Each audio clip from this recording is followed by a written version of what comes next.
ও বন্ধুরা, সবাই কেমন আছো? আশা করি সবাই অনেক অনেক ভালো আছো। বন্ধুরা, দেখতে পাচ্ছ আজ ফাইনালি আমি চলে আসলাম বেগুনের জমিতে। বেগুনের জমি যে চলে আসলাম, সেই দৃশ্যটা তোমাদের সামনে দেখতে পাচ্ছ। ফাইনালি আমি তুলে ধরতে দেখতে পাচ্ছ, সেখানে বেড়ার পাশ দিয়ে আমি দৃশ্যটা তুলে ধরছি। দেখতে পাচ্ছ, এই যে বেগুনের জমিটা বোনা হয়েছে গঙ্গার ধারেই একদম জমিটা বোনা হয়েছে। এটা, এই যে ব্রিজটি, এই ব্রিজটির নাম কি সেটা তোমার কমেন্ট বক্সে জানাবে। এবং বন্ধুরা, এই যে বেগুন গাছ যারা চাষ করে তারা তো জানো যে কিভাবে চাষ করতে হয়। দেখতে পাচ্ছ, এই যে আলগুলো দেওয়া আছে যাতে ভেতর যে নালি মতো করেছে এগুলোতে জল বেরিয়ে যায়, বেগুনের গোড়ায় কেন বেশি জল না থাকে। কারণ বেশি জল থাকলে গাছ পচে যাবে, সেটা তো যারা বোনে সেটা জানো।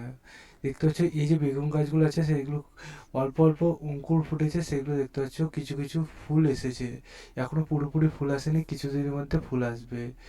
এইগুলো ওই দেখ, তোমাদের জুম করে আমি দেখালাম, দেখছো ফুল এইভাবে আসছে। এবার করে বন্ধুরা লাইনকে লাইন করে বেগুন গাছ বুনেছে, সেটা তোমাদের সামনে দেখালাম। এইবার দেখে এবার আমি বাড়ি যাব। আমি সাইকেলটা থুয়ে এসেছি একটু দূরে।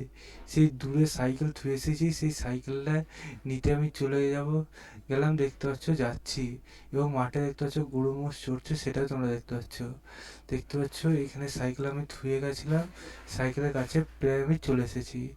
এবার বন্ধুরা সাইকেলের কাছে আমি দেখতে পাচ্ছ পৌঁছে গেলাম, এবং সাইকেল আর নিলাম, সাইকেলে বাড়ি